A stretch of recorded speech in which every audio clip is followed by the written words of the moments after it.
There's a better way to structure your AI art prompts to achieve a more controlled and consistent image. In this video, I'll teach you the 4 components of prompt structure. I'll then do a deep dive into each component with detailed examples. And finally, I'll go through a comprehensive example to show you how the 4 components come together and work in tandem. You won't want to miss that. This prompt structure guide is designed for Midjourney, but works with almost all the text-to-image AI tools. Let's jump right in with the prompt structure overview. You can start by breaking your prompt into 4 separate components, marked by the variables X, Y, Z, and M. Each letter corresponds to a different component, and they are subject, style, medium, and modifiers. X marks the spot, the main destination, the goal, and corresponds well to the subject.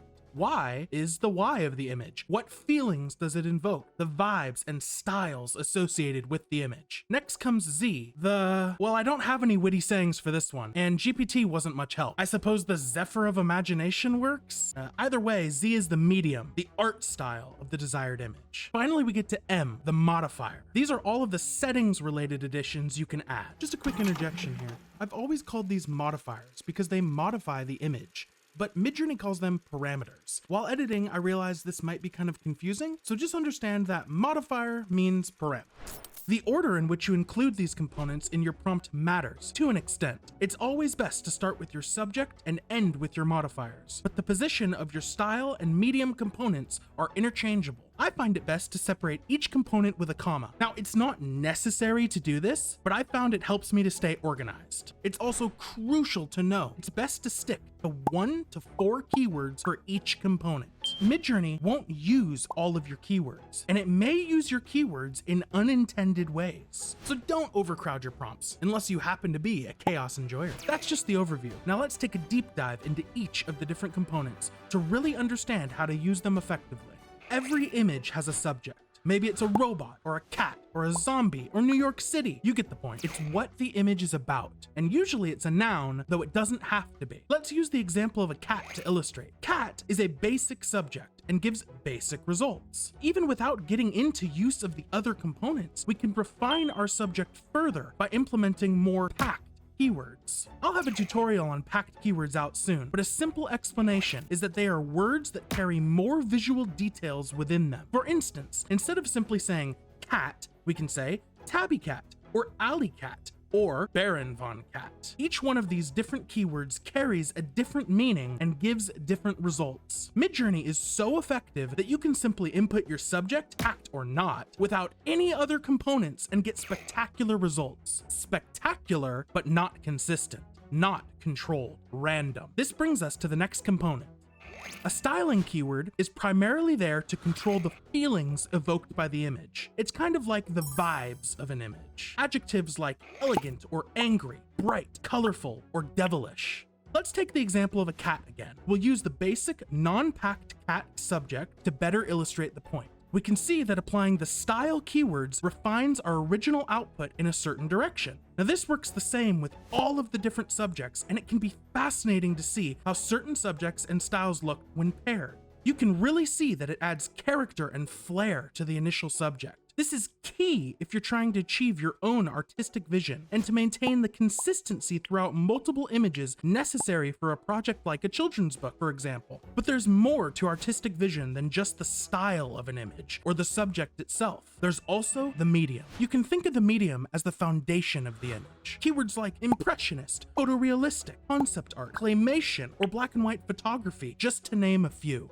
To this point, all of our examples have had a medium included. We just didn't get any control over that medium. To take control, we need to input our own medium keywords. As we can see with the same example of our cat, medium keywords really change the overall look of the image. And taking a look at the other examples, we can really see how powerful these medium keywords can be. So now we have a really solid prompt in the works, and in most situations, your prompt is good to go from here. But there are additional modifications we can make. This is where modifiers come in. Not all AI image generators have modifiers, though many do. Midjourney in particular has a robust slew slew of modifiers we can add to our prompts. You can find these modifiers in the Midjourney docs. There are a lot of options, and frankly, this subject deserves an entire video, which I'll be creating soon, so make sure to subscribe. But at a surface level, it can be important to note that modifiers, while the least necessary of all the components, are still really powerful in many circumstances. Using --AR to get the right size for YouTube videos versus Instagram photos, or if you're feeling stuck in achieving your intended results, you can use S10 if you really want to confine Midjourney to your keywords, or S1000 if you want to let Midjourney's creativity shine.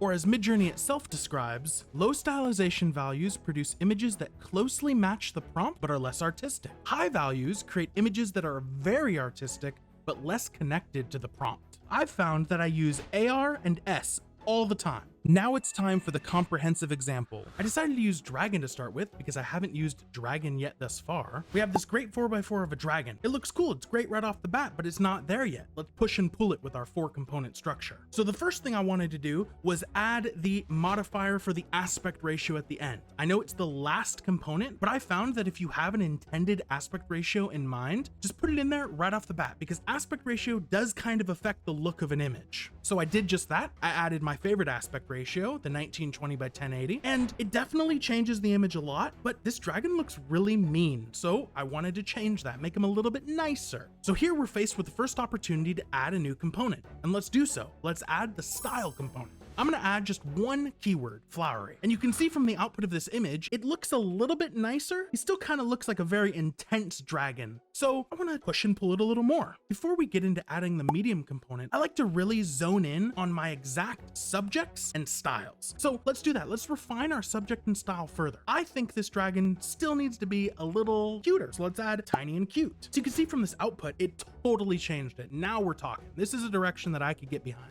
The problem here, in my opinion, is a lot of these kind of look toy-like. So let's refine further by adding our first medium keyword, because now we're actually talking about changing the overall look of the image more so than just a style can do. So I added the photorealistic medium keyword, and it does change it. The bottom right especially looks like a real dragon thing. It definitely looks less like a toy. So then I thought Midjourney seemed to want to make these into little cute toy-looking things. So what if I just work with it? What if I just add the medium keyword claymation instead of the other ones, leaving all else the same, and we get this really cute clay action figure looking creature. And I like this, but this wasn't what I was going for. I wanted something that looks fantasy and magical. I wanted something that didn't just look like a toy that you lost in the woods. Here I'm kind of beating around the bush because I've been using Midjourney a while, and there's a couple of keywords that I just gravitate towards, concept art being one of them. And let's apply it. Now, this image is exactly what my original vision was. It's a dragon creature who's not mean. He's cute and tiny, but he doesn't look like a toy. It looks like something you can see in a children's book, an illustration, something you can see in a video game. I love this bottom right one best. I'm also a huge fan of the color scheme. I never actually said cotton candy dragon, but he does look like a little cotton candy dragon. So this is my favorite image thus far, and I upscaled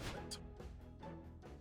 Whoa! Hang on there, little guy. Bringing images to life with animation is for another tutorial. Cool though, isn't it? So when we look at the journey from our first to last image, we can see how powerful the 4-component prompt structure can really be. Okay, you now have the exact prompt structure to help you achieve your perfect image. There's a lot more to prompting for AI images than this, but this should give you a good foundation for your prompt engineering journey. I really hope you enjoyed this video and found it useful. Leave a like to show your support and subscribe to keep up to date with Midjourney and all things AI.